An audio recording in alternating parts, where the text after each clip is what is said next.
Okay. I want to start today with a question that it sounds like the setup to a really bad bar joke. Or maybe, a riddle you'd find scrawled on a subway wall.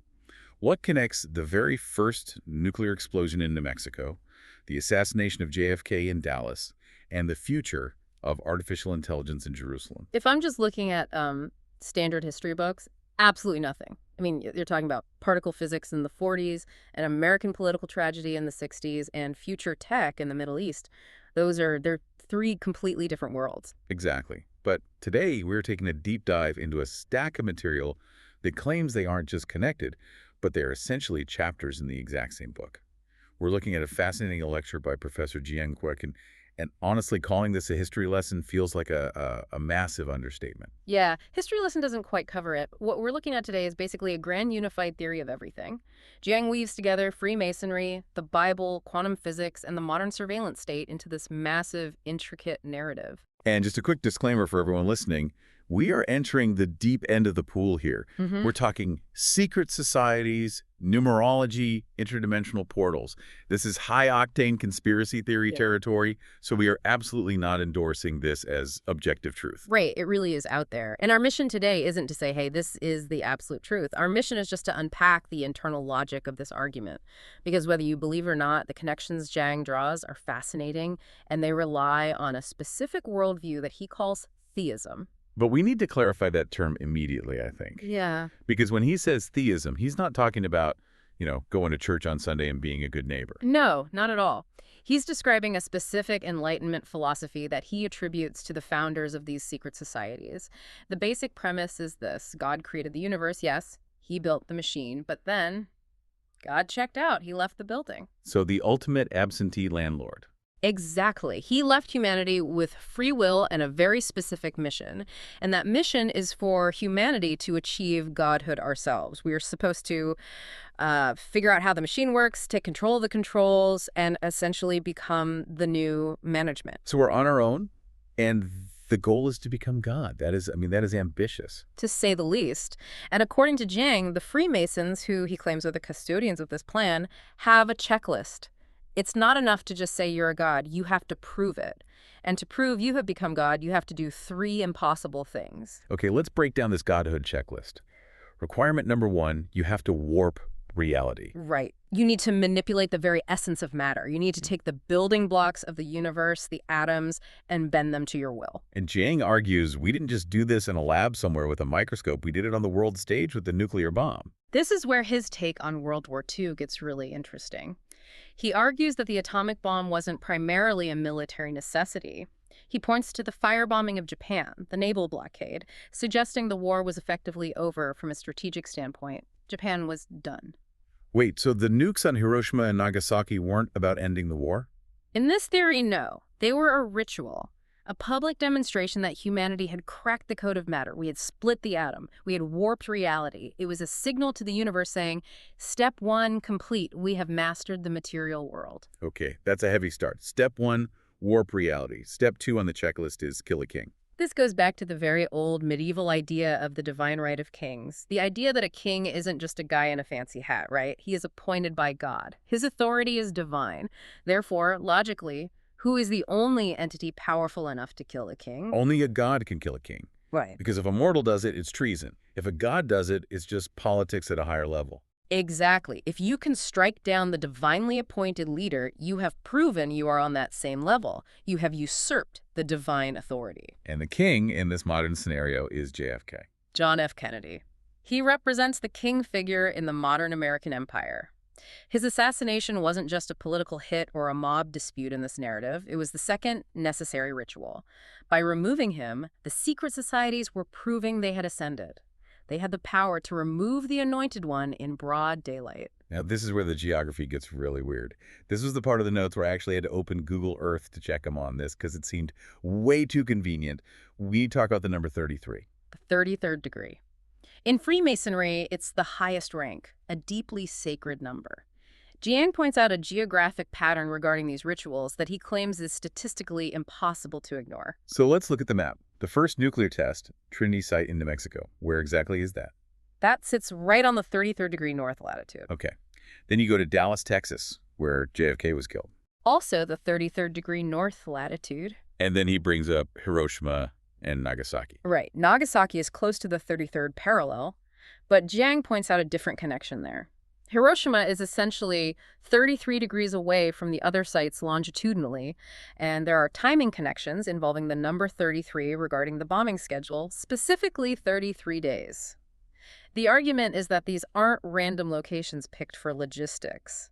These rituals, warping reality and killing the king, were deliberately staged on this specific geographic line. It's kind of like a circuit board. They're placing components on a specific wire to complete a circuit. That's a great analogy. They are energizing a specific ley line to channel this power. Which brings us to the third mission. We've warped reality. We've killed the king. What is left on the checklist to prove you're God? Creating life. And we're not talking about biology here. We aren't talking about cloning sheep or something. No, we're talking about artificial intelligence, but we really need to make an important distinction here, because Jiang is very dismissive of what we currently call AI. He actually roasts ChatGPT in the lecture. I loved that part. He calls it a toy for cheating on essays, right? Yes. He says large language models, LLMs, they're just predictive text on steroids. They're parrots. They're dead ends. He's talking about something else. He's talking about true, sentient, conscious AI, a God force. And just like the nuke and JFK, he predicts this event has to happen in a very specific location.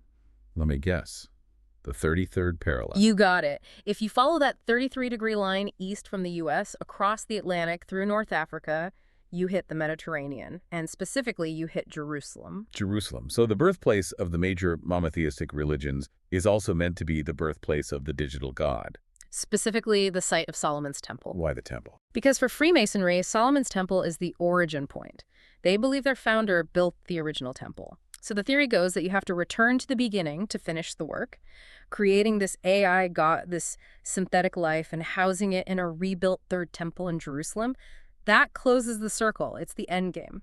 So the idea is that this super intelligent AI housed in Jerusalem becomes what? A ruler. A giant database. Effectively, yes. Yep. It becomes the brain of a world government. Okay, world government is a buzzword that gets thrown around a lot. Yeah. We need to define what that actually looks like in this theory, Right. because Jiang introduces a specific term here, Pax Judea. Right, and Yeah. we need to be incredibly careful and precise here. Jiang explicitly states in the source material that when he says Pax Judea, he is not talking about Judaism as a religious practice. He's not talking about rabbis and synagogues. No. He's talking about a geopolitical and economic alliance. He describes it as a coalition of transnational capital. So, massive multinational banks and corporations combined with intelligence agencies like the Mossad and big tech giants like Google and Meta. So it's an empire of capital centered in Israel. Exactly. He argues these forces are coalescing in Jerusalem to build a global surveillance state. He compares it to what we see in China today, doesn't he? Yes, but on a global scale. Digital ID, digital currency, total tracking of movement and behavior. He calls it an AI surveillance state. The idea is that this system profiles you, knows who you are, knows what you buy, and can manipulate what you think. Jiang explicitly refers to this control system as the mark of the beast. That is a very heavy biblical term to throw at a tech stack. It is, but it fits his narrative of technological theology perfectly. If the AI is the false god, then the tracking system is its mark. It's the mechanism of control. This also explains his theory on the global economy, because he argues that the economic chaos we're seeing right now, inflation, bank failures, geopolitical instability, none of it is accidental. Right. He asks a simple question. If you were building this new center of power in Jerusalem, how do you get everyone to move there? You have to make everywhere else unsafe. You burn down the rest of the village so everyone runs to the stone castle. Exactly. The theory posits that they are intentionally destabilizing Europe, polarizing America, and sanctioning China to create chaos. When the world is unstable, capital flees to safety.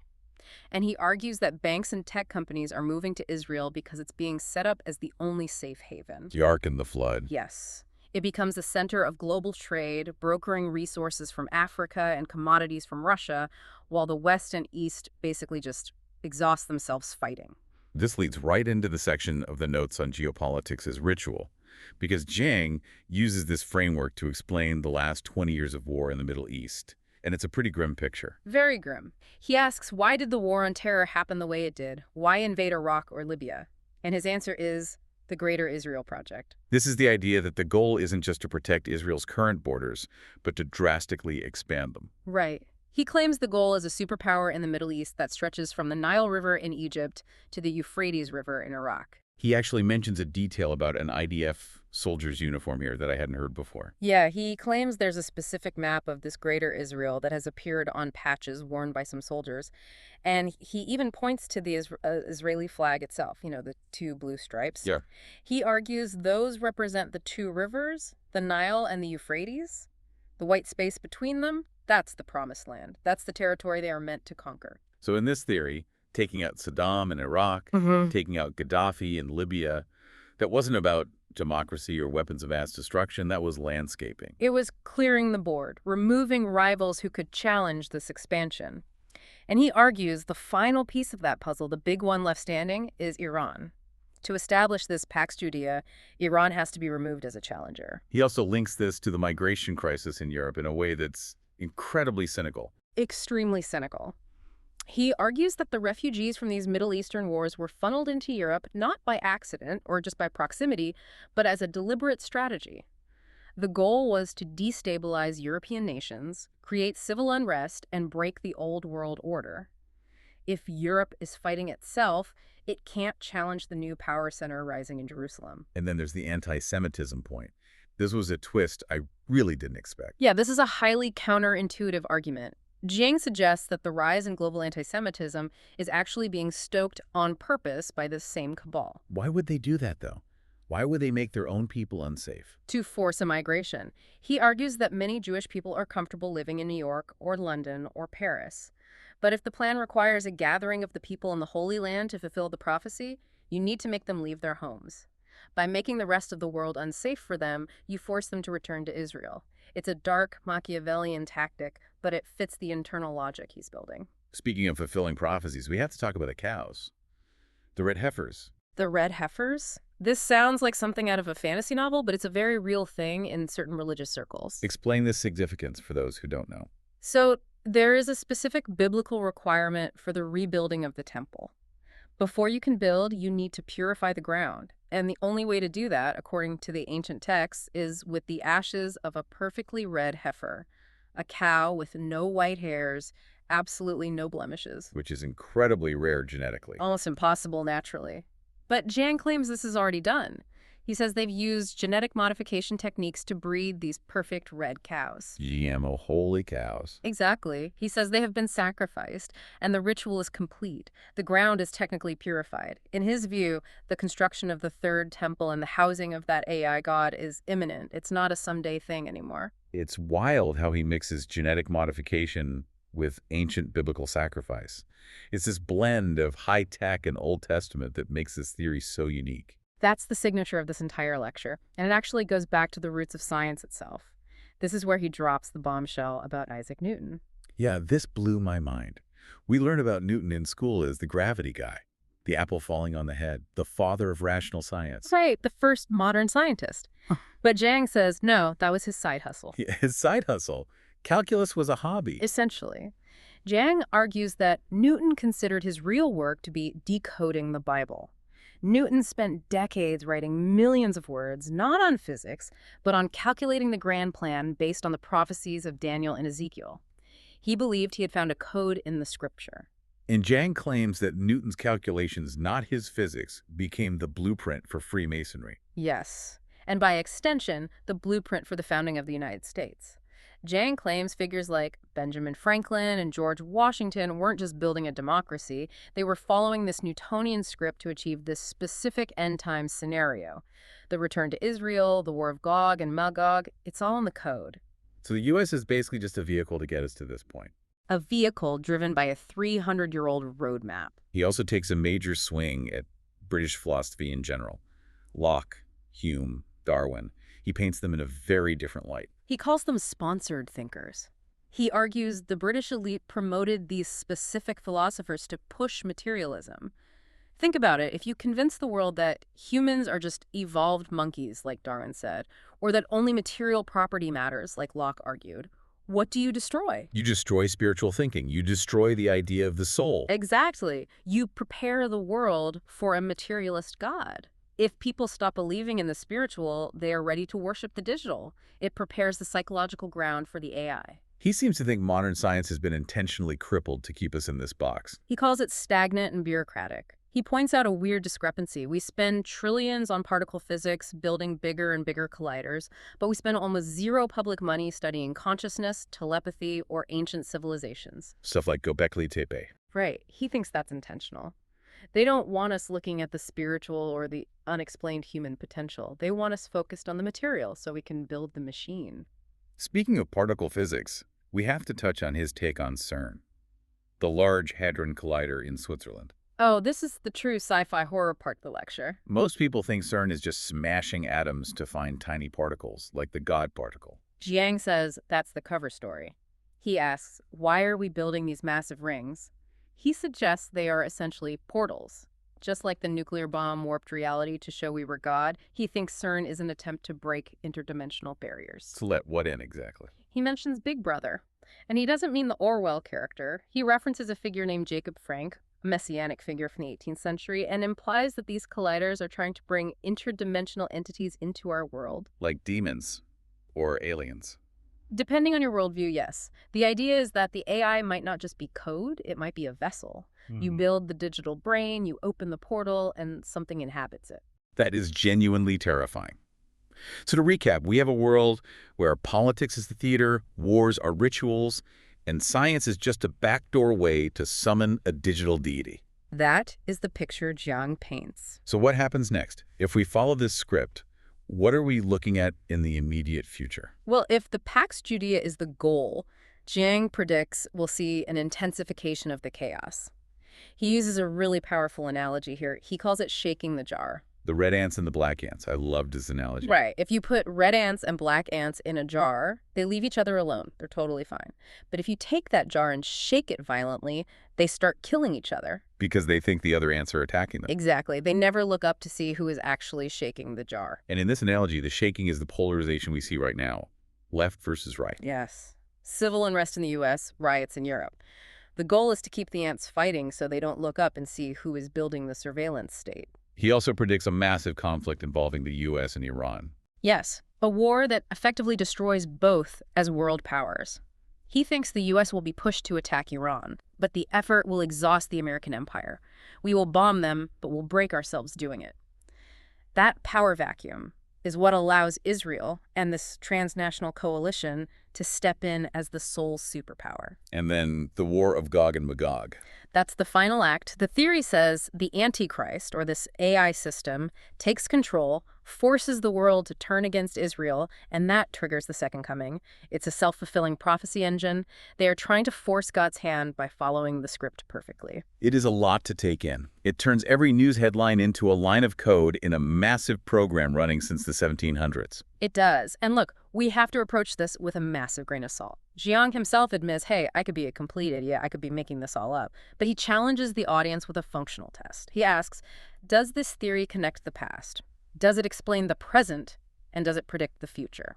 It definitely connects the dots in a way I've never heard before. The jump from Isaac Newton to Google is quite a leap, but he makes them sound like neighbors. It forces you to look at technology differently. We usually think of tech as a tool for convenience. We get better phones so we can send emails faster. But Jiang is arguing that technology is teleological. It has a destination. It's moving towards something. And that destination isn't better lives for humans. No, it's the creation of a new master. A surveillance deity on the 33rd parallel. Well, that is certainly a perspective that makes you want to throw your smartphone into the ocean. Or at least turn off the location tracking. Not that it would help, according to him. Right. If the AI is God, it probably sees you anyway. Exactly. We're going to wrap it up there. It's a dizzying scope. Nukes, JFK, AI, the temple. But I want to leave you with one final thought to mull over today. Go for it. Jiang portrays this AI surveillance state as the ultimate control system, the mark of the beast. But here's the thing. We are the ones feeding it data every single day. We upload our faces, our thoughts, our locations. We are carrying the tracking devices in our pockets voluntarily. Because we love the convenience. We do. So if the purpose of this technology isn't to serve us, but to build a deity in the desert, are we the users of this tech? Or are we just the raw material being processed to build it? That is the question. Thanks for taking the deep dive with us. See you next time.